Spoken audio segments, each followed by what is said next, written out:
காஞ்சி பெரியவர் மகிமையை சொல்லும் சம்பவங்களோடு மதுரை அனுஷத்தின் அனுகிரகம் நிறுவனர் நெல்லை பாலு அவர்கள் தொகுத்து வழங்கும் ஸ்ரீ மகா பெரியவா மகிமை சிறப்பு தொகுப்பு.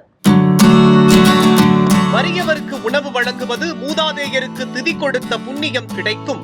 மதுரையில் கடந்த 4 வருடங்களாக ரோட்டோரத்தில் வறியவர்கள் மற்றும் மனநலம் பாதிக்கப்பட்டவர்களுக்கு தினமும் 300 பேருக்கு மதிய உணவு வழங்கும் திட்டத்திற்கு நீங்களும் உதவலாமே. மேலும் தொடர்புக்கு மதுரையின் அட்சய பாத்திரம் டிரஸ்ட் சேர்மன் நெல்லை பாலு 9446308815. ஹரஹர சங்கர ஜெய ஜெய சங்கர காஞ்சி சங்கர காமகோடி சங்கர. எல்லாம் வல்ல நம் ஜெகத்குருவின் திருவருளால் இந்த நாள் இனிய நாளாக அமைய அன்பு பிரார்த்தனைகள். நாம் ஒவ்வொரு நாளும் மகாபரிவா வாழ்க்கையில் நடந்த ஒரு சம்பவத்தை மகாபரிவா மகிமை என்ற தலைப்பிலே தினந்தோறும் நீசவன் தொலைக்காட்சியிலே அனுபவித்து வருகிறோம். அந்த அடிப்படை இன்றைக்கு நம்முடைய ஓய்வு பெற்ற ஐஏஎஸ் அதிகாரி, டெல்லியிலே பணியாற்றி ஓய்வு பெற்ற ஐஏஎஸ் அதிகாரி சுவாமிநாதன் என்பவர் பெரியவரை சந்திப்பதற்காக டெல்லியிலிருந்து புறப்படுகிறார். புறப்பட்டு வருகிற பொழுது மகாபரிவாளை அன்றைக்கு இரவு சந்தித்து விடலாம் என்று நினைத்து காலை தன் வீட்டிலே ஒரு 10 மணிக்கெல்லாம் கிளம்பி போகிற பொழுது அவருக்கு திடீரென்று தன்னுடைய நண்பர் ராமச்சந்திரன் என்பவருடைய இல்லத்திற்கு போய் அவரை பார்த்துவிட்டு போகலாம் என்று நினைக்கிற பொழுது ராமச்சந்திரன் வீட்டிற்கு போன உடனே ராமச்சந்திரன் அவருடைய மனைவி இருவரும் இணைந்து மகாபரிவாளுக்கு நிறைய கூடை நிறைய ஆப்பிள் பழம், ஆரஞ்சு பழம், சாத்துக்குடி எல்லாவற்றையும் கொடுத்து, அத்தோடு அவர் பங்களாவிலே விளைந்த பச்சை கொண்டைக்கடலையையும் பிடுங்கி அப்படி வேரோடு பிடுங்கி அவரிடத்திலே கொடுத்து, இது பெரியவாளிடத்திலே சமர்ப்பித்து விடுங்கள் என்று சொல்லுகிறார். அப்படி பேசிக்கொண்டே இருந்தபொழுது ராமச்சந்திரனுடைய மனைவி, விமானத்திற்கு நேரமாகிவிட்டது, 11 மணி ஆகிவிட்டது, சீக்கிரம் அவரை வழி அனுப்புங்கள் என்று சொல்ல சுவாமிநாதன் அங்கிருந்து புறப்பட்டு விமான நிலையம் வந்து, அன்றைக்கு விமானம் சற்று காலதாமதமாக சென்னைக்கு வருகிறது. சென்னையிலிருந்து மறுபடியும் அவர் சில வேலைகளை முடித்துவிட்டு காஞ்சிபுரம் போகிற பொழுது இரவு நேரம் ஆகிவிட்டபடியாலே அடுத்த நாள் காலை அவர் அந்த காஞ்சி மடத்திற்கு செல்கிறார். காஞ்சி மடத்திற்கு சென்றவுடனே காலை 7 மணி இருக்கும். அவர் கொண்டு வந்த பழங்கள் எல்லாவற்றையும் பெரியவா முன்பு வைத்து, அவர் கொண்டு வந்த அவருடைய நண்பர் பங்களாவில் விளைந்த பச்சை கொண்டை கடலை அதையும் அங்கே சமர்ப்பித்த மாத்திரத்தில் பெரியவா உள்ளே இருக்கிறார்.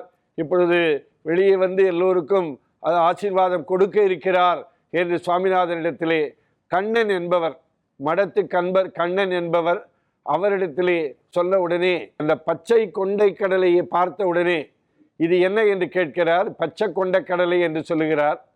இது எத்தனை மணிக்கு நீங்கள் வாங்கினீர்கள், எடுத்து கொண்டு வந்தீர்கள் டெல்லியிலிருந்து கேட்கிறார். இவர் என்ன என்னை பார்த்து திருவி கேள்வி கேட்கிறாரே, எதற்கு கேட்கிறார் என்று தெரியாமல் சுவாமிநாதன் என்ன என்று கேட்கிற பொழுது அந்த மடத்து அன்பர் கண்ணன் சொன்னாராம், இலையிலே நேற்றைக்கு 11 மணி இருக்கும், பெரியவா அனுஷ்டானம் செய்து கொண்டிருக்கிற பொழுது எல்லாவற்றையும் சேர்த்து பச்சை கொண்ட கடலை கிடைக்குமா என்று கேட்டார். உடனே நாங்கள் பல இடங்களுக்கு தேடி போய் வந்து பச்சை கொண்ட கடலை கிடைக்கவில்லை, வெள்ளை கொண்ட கடலை தான் கிடைச்சது என்று பெரியவாரிடத்திலையும் சொன்னோம். அப்போ பெரியவா 11 மணிக்கு சொன்னார், இல்லை நாளைக்கு வரும் என்று சொன்னார்.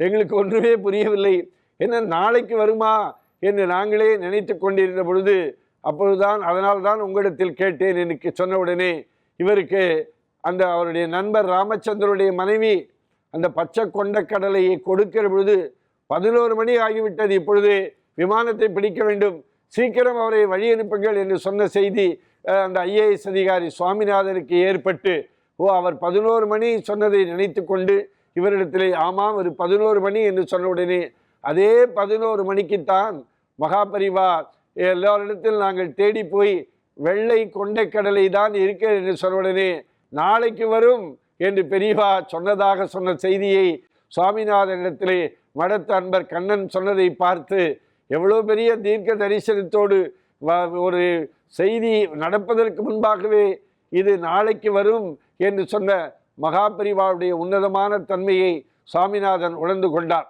பிறகு தெரிந்து கொண்டு அந்த மகாபரிவா அவர் கொடுத்த அந்த பச்சை கொண்ட கடலையை எடுத்துக்கொண்டு அந்த அனுஷ்டானத்திற்காக அதை வைத்து கொண்டார் என்கிற தகவலை ஓய்வு பெற்ற IAS அதிகாரி சுவாமிநாதன் அவர்கள் தன் நண்பரிடத்திலே சொன்னதை இந்த நேரத்தில் நினைத்து பார்க்கிற பொழுது ஒரு நல்ல ஒரு தீர்க்க சிந்தனை உடைய ஒரு மகனியரை காஞ்சி மடத்தினுடைய பீடாதிபதியாக 13 வயதிலே சுவாமிநாதனாக இருந்து சந்திரசேகரேந்திர சரஸ்வதி சுவாமிகளாக பட்டமேற்று 87 வருட காலம் 100 ஆண்டு காலம் வாழ்ந்து 87 வருட காலம் ஒரு உண்மையான சொல்லும் செயலும் ஒன்றுபட்ட ஒரு சன்னியாசியாக விளங்கிய காஞ்சி ஸ்ரீ மகா பெரியவரின் உமாச்சி தாத்தாவருடைய அருமையை என்ன என்று சொல்வது.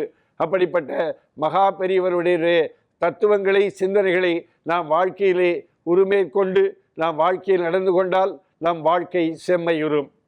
ஹரஹர சங்கர, ஜெய ஜெய சங்கர, காஞ்சி சங்கர, காமகோடி சங்கர. எல்லாம் வல்ல நம் ஜெகத்குருவின் திருவருளால் இந்த நாள் இனிய நாளாக அமைய அன்பு பிரார்த்தனைகள். ராம் ராம். ஓம் ஸ்ரீ மகா பெரிவா திருவடிகளே சரணம்.